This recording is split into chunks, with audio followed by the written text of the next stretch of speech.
Nope, not the first day. Okay, Likkutei Torah in the book of Devarim Drushim Rosh Hashana, page Nun Vav.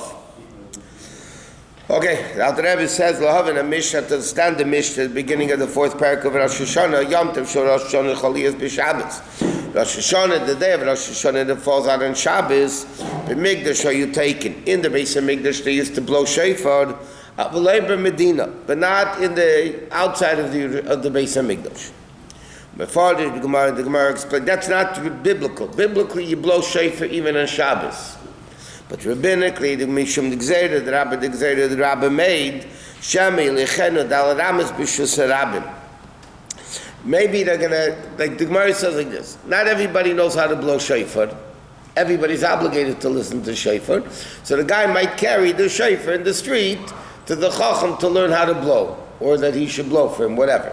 So because of that, they might carry, we don't blow shofar on Rosh Hashanah. So Gemara asks, how do the rabbis have such a power?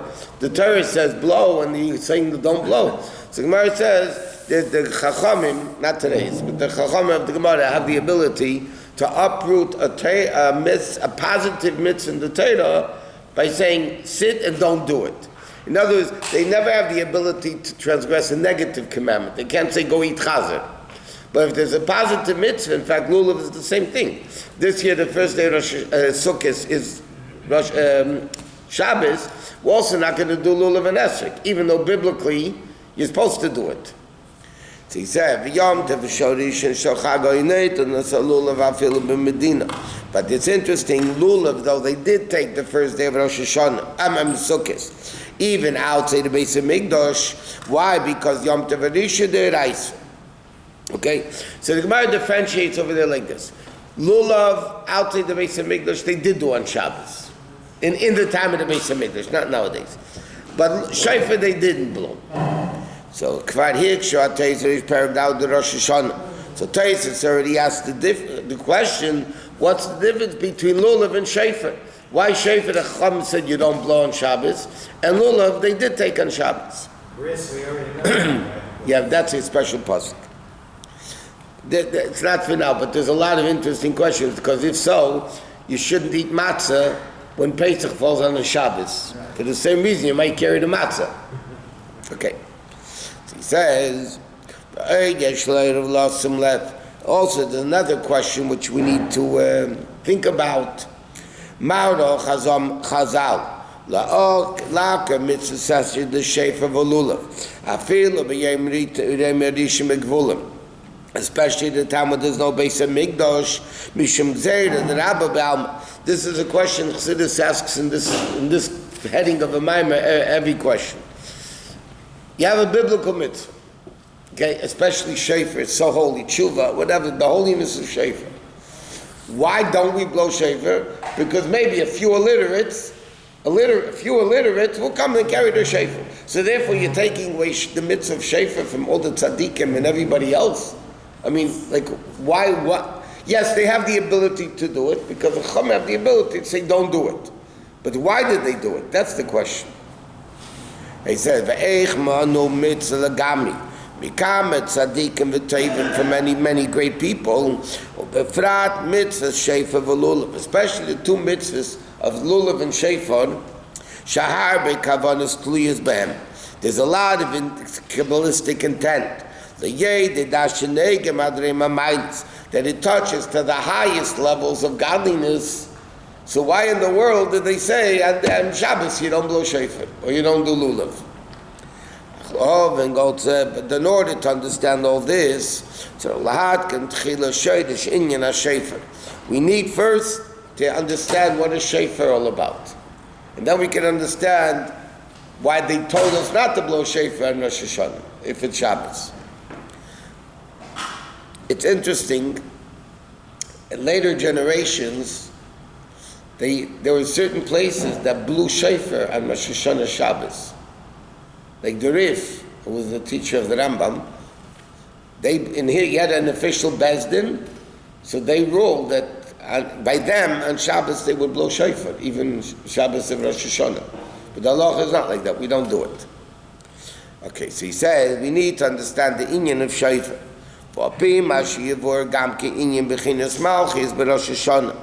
Also, we need to understand in the Musaf of Rosh Hashanah, we have, it's a very long Musaf. So we have the brachas of Malchias, Zechrenis, and Sheferis. Proclaim God as King, Hashem should remember us, and with Shofar.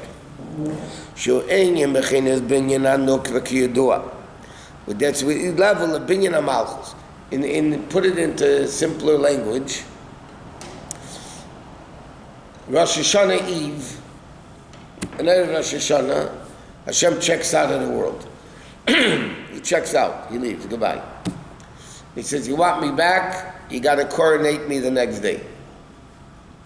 In the morning. How? Through shofar blowing and the brachas of the Shmoneh Esrei. That's how we re-coronate the king. For whatever reason is, even though normally coronation is forever, like in England, whatever, you don't coronate every year. But for whatever reason, because a new revelation of godliness comes down in every year that didn't exist in the previous years, Hashem says, you need to re-coronate me. You have to make me the king again. So therefore, Rosh Hashanah Eve, Hashem checks out of the world, and then Hashem comes back when you blow shofar and the brachas of the Shmoneh Esrei. For Chassidus, that's the question, if Hashem checks out of the world, how does the world exist? And then the question is even stronger. When Rosh Hashanah falls on, so there's the answer. The external the revelation, the external revelation, the internal revelation. So it says, Rosh Hashanah, the external level of revelation leaves, but the Pneumiya stays. But the question, Shabbos, then the internal leaves, whatever, the whole question, especially Rosh Hashanah this year, Shabbos, how does the world exist? Because of Shofar and Shabbos, the Pneumius and the Chitzenius leave. So the answer is Pneumius of the Chitzenius of the Chitzenius of the, the way it goes. Anyway, the world still exists. Okay, so he says, what? Why can't we look at it, Shabbos is so holy? Because we blow shofar in Levi, because there is a time that the war does not reach that high. So we have to use a shofar, no war, to reach that. Why can't we say, because Shabbat is so holy, it reaches at that level? But the Torah says to blow on Shabbos. Well, you just say, okay. The rabbis come along and say, don't blow on Shabbos. So that's the question. But the question is even more. If Shabbos accomplishes what Shofar does, so why in the Beis HaMikdash did they blow? In other words, it's not consistent, yeah. Okay. Well, according to the answers, the Chassidus is very consistent. But the point is, yeah, it's inconsistent, bottom line. Until we learn it. Okay, so he says, what is the Yin Shofar v'apim shivur gam? Okay, I'm sorry. Dini neidam hefesh ben yichud ilol yichud tata. There's what's called the higher level of unity and the lower level of unity. There's two types of chain of the world. One is called an expression of the Pardes, ila ba'alu, cause and effect. Shekol alu mukif milasi. Every effect is encompassed by the cause. In other words, when you have cause and effect, the cause affects the effect, and the effect is based on the cause.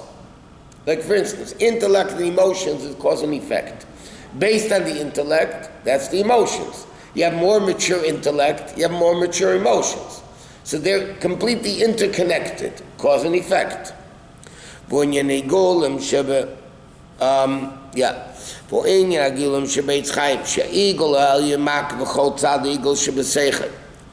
the higher circle encompasses everything of the lower circle, whatever. Okay? So the Peli is going to explain there's two levels of Ishtalshut. There's Ila Ba'olu and there's Yesh Miyayin. So he says the union is like this. Al derech mashol orav shetef esumach kifes kol hasagas haTalmud hamekabel mimenu, like a teacher who grasps all the understandings of the student. Mikotzav b'nei keit and seichel hasagas haTalmud b'nei orav, because of the non-comparable intellect of the teacher to the student. So everything the student knows, the teacher knows, obviously. The student can't know something the teacher doesn't know, because then how did he know it if he didn't teach it? And it's included in him, in 200 is 100. Okay, and if you have 200, that means you automatically have 100. So by seichel, because the teacher is teaching the child's seichel is in the teacher. It's directly interconnected. Therefore, the understanding of the student is not yesh v'davar nifrei le'atzmo. As far as the teacher is concerned, it's not a separate entity that the teacher doesn't have. That's like yesh mi'ayin, something from nothing. All it is actually klula batul b'asagas ha'arav. It's connected and batul to the teacher's understanding. In other words, there's one level of ilaval, cause and effect. The teacher teaches the student. Therefore, whatever the student knows is included in the teacher. It's not something new. It's just a limitation of the teacher's teachings.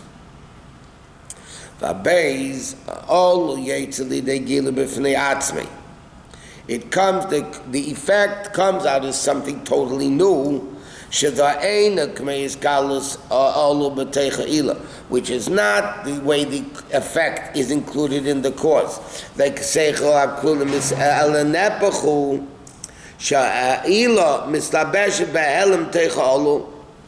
but it's not that to completely interconnected. It's like that the ila, meaning the cause, is only concealed within the olo, like kecha maskal b'seichel or seichel b'midas. Shaseichel amidas hem yesh umegoshim kecha maskal shefer ben ba'al mechinasayim. Okay, so it's like this: when you have intellect and emotions, okay, the emotions are not actually part of the intellect. There's emotions, it's something separate from the intellect. The intellect stimulates the emotions, but the emotions are not in the intellect. Right? It's two separate things. When a teacher teaches a student, so it's seichel and seichel.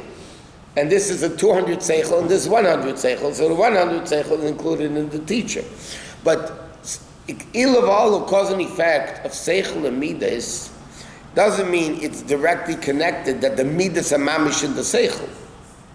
The seichel stimulates the midas, but the midas are something new from the seichel.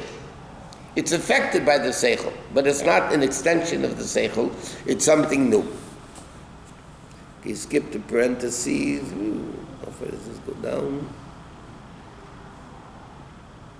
Okay, skip about 10 lines. The first level, evolo, that the teachers, that the student's seichel is in the teacher.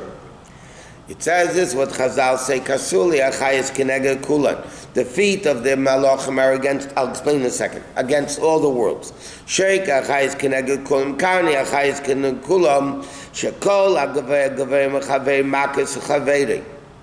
He says like this, the Gemara says like this. The Gemara Chagigi says, from the earth to the heaven is a distance of 500 years. What that means, I don't know. 500 walking, driving, flying, spaceship, light years, I don't know. Which heaven? Well, from the earth to the first heaven, is it going in 7 heavens? But there are 7. Yeah. So the earth to the first heaven is it going in 500 years. The depth of the heaven is 500 years. Then the distance between heaven 1 to heaven 2 is 500 years. Then there's another 500 years. Okay? 15. Huh? 15 altogether. Correct. So 15 times 500 altogether. Then it says like this. The feet of the malachim on top of all this are equal to that whole 15 times. And then the thighs of the angel, the spiritual obviously, the thighs of the angels are equal to all of that. The horns of the angels are equal to all of that. Now what does that mean? He says, okay, that the lower level is completely bottled to the higher level. It's considered nothing compared to the higher level, which means like this. The mashal is, you have a bright sun shining, and you take a candle and light it. That candle, the light of the candle is completely bottled to the sunlight. It doesn't function at all. When it's dark outside, the candle will shine. But it's so bottled. Now that doesn't mean the candle doesn't exist. The light of the candle exists. There's no difference in the candle between day and night. It's just the effect of the candle. That because during the day there's such sunlight, so the effect of the candle is worthless. So it's completely bottled to the sunlight. Which is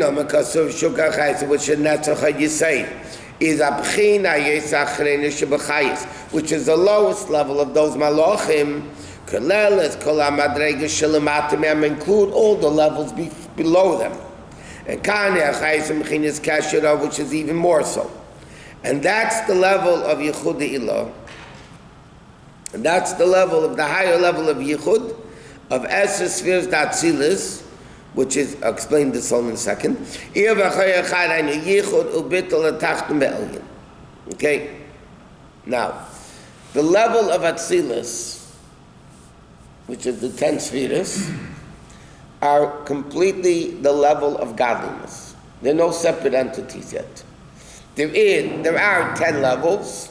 There's a world called Atzilis. There are 10 levels in Atzilis. But compared to the level higher than Atzilis, those things don't exist. In other words, it's like the candle in the sunlight, it doesn't exist. I mean, it does exist, it's a candle, but reality, it's not. It's not existent, not effective. It's completely bottled. Atzilis, the 10 spheres of Atzilis, compared to the higher levels of Atzilis, higher than Atzilis, is all Elokus. So even though, yes, it's 10 spheres, Chesed, Gvura, Chochmah, Bina, Das, and higher than that, there is no Chochmah, Bina, Chesed, so it is an entity of a world, but compared to the higher world, it's completely bottled. Let me simplify it a little bit in other language Chassidus uses. You have two types of slaves. It's called Evet Pashut, Evet Naman. Evet Pashut means, or today, in today's world, workers and bosses. The boss tells the worker to do something. Yeah, he really has his own will, his own desire. The worker has his own will, his own desire. He doesn't want to do it. But he wants to get paid. He's mavatal himself to the will of the master. But what is he nullifying? He's not nullifying himself. He's nullifying his will. I want to do something else. The boss tells me to do this. I'm going to do what the boss wants me to do. That's one level of bittul. Then there's a higher level of bittul. The worker is so devoted to the master. The slave is so devoted to the master. What the master wants is what it wants. It's not pshat, I want something else, but I'm giving up myself for you. There is no me. Whatever the master wants, that's what I'm doing. That's me. Yichud Ilah basically means there is no world. The only thing that exists, Einoid Malvadi, the only thing that exists is God. That's it. Then there's a level which is Bittul Hayesh. Bittul Hayesh means there is a world like us. We have our own desires, we have our own wills, we want to do things, but Hashem says no. We want to eat it, Hashem says no. We don't want to do something, Hashem says do it, we do it. So that's not we are completely bottled to Hashem. We have Bittul Hayesh. We're a religious Jew. That doesn't mean we don't have our own desires to do other things, but Hashem tells us to do it, we do it. That's what's called Yichud Torah, so to speak, the lower level of Bittul. We have a will, but we give it up. The higher level of Bittul, we don't have a will. What? Would you say the angels have a higher level? You have to go to angels with tzaddikim have them. Rabbi said that level. There is no me. Hashem wants. The story of the Rebbe Rashab, he once did something, a custom he did. They asked him, what's the source of the custom? He He says, right now I don't remember. But I know one thing he said. Since Bar Mitzvah, my body was taught to do whatever needs to be done. So I know this, later he found the source for it. Okay, but on the spot he said, I don't know this, but it doesn't matter. If I'm doing it, it's because I know it has to be done that way. He taught himself from Bar Mitzvah on. Rebbe said, tzaddikim have that level, that their whole existence, what Hashem wants.